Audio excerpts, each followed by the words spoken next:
We tend to not only identify with the values of our family, our country, our religion, but we also internalize the standpoint taken by them, so that we view situations, actions, and reactions, and history through the lens of this standpoint. This, of course, can create a highly biased viewpoint of affairs, such as when the Europeans brutally enslaved, colonized, and sucked out the wealth of developing countries and justified it by the idea that they were bringing civilization to these backwards parts of the world. Even today, most Europeans and their American descendants believe this to have been the case, despite massive evidence of the falsity of this view on many levels. Similarly, some religious denominations feel it is their mission to convert people to their religion or destroy them if they refuse to convert, and they have undertaken extreme activities, including brutality, ripping children away from their families and forcing them into boarding schools where their culture, language, and traditions were suppressed, and children were hazed and beaten into submission.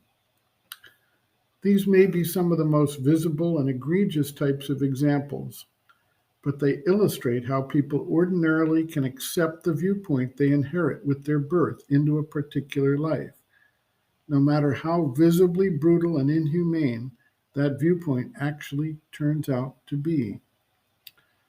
Much more subtle and therefore much less subject to internal review are the innumerable ways the culture reflects on our ways of seeing, thinking, acting, framing issues and ideas, and the types of development we are willing to undertake.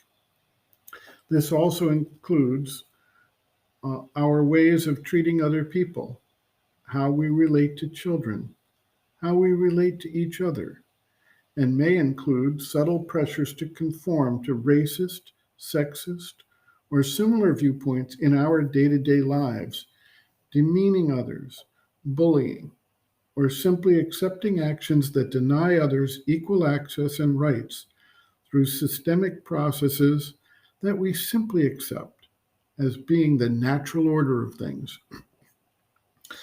When one sees people waving the flag under the idea of my country, right or wrong, or my religion is better than someone else's religion, it is a clear indicator of these subconscious influences coloring their view.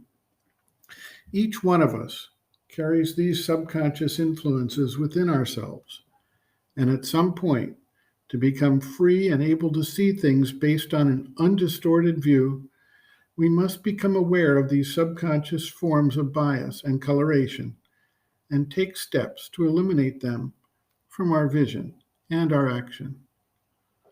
The mother writes, quote, when a being is born upon earth, he is inevitably born in a certain country and a certain environment. Due to his physical parents, he is born in a set of social, cultural, national, sometimes religious circumstances, a set of habits of thinking, of understanding, of feeling, conceiving, all sorts of constructions which are at first mental, then become vital habits, and finally, material modes of being.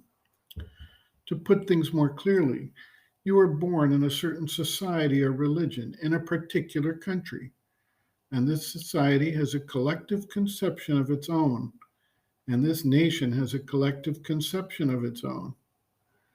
This religion has a collective construction of its own, which is usually very fixed. You are born into it. Naturally, when you are very young, you are altogether unaware of it, but it acts on your formation. That formation, that slow formation through hours and hours, through days and days, experiences added to experiences, which gradually builds up a consciousness. You are underneath it as beneath a bell glass. It is a kind of construction which covers and in a way protects you, but in other ways limits you considerably. All this you absorb without even being aware of it, and this forms the subconscious basis of your own construction. This subconscious basis will act on you throughout your life if you do not take care to free yourself from it. And to free yourself from it, you must first of all become aware of it. And the first step is the most difficult, for this formation was so subtle. It was made when you were not yet a conscious being, when you had just fallen altogether dazed from another world into this one, laughing. And it all happened without your participating in the least in it. Therefore, it does not even occur to you that there could be something to know there, and still less something you must get rid of.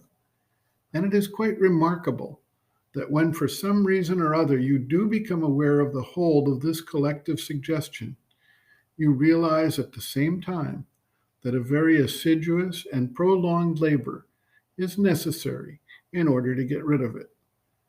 But the problem does not end there. End quote. Reference, Sri Aurobindo and the Mother, Living Within, the Yoga Approach to Psychological Health and Growth, Disturbances of the Subconscious, Collective Subconscious Influences, pages 111 to 118.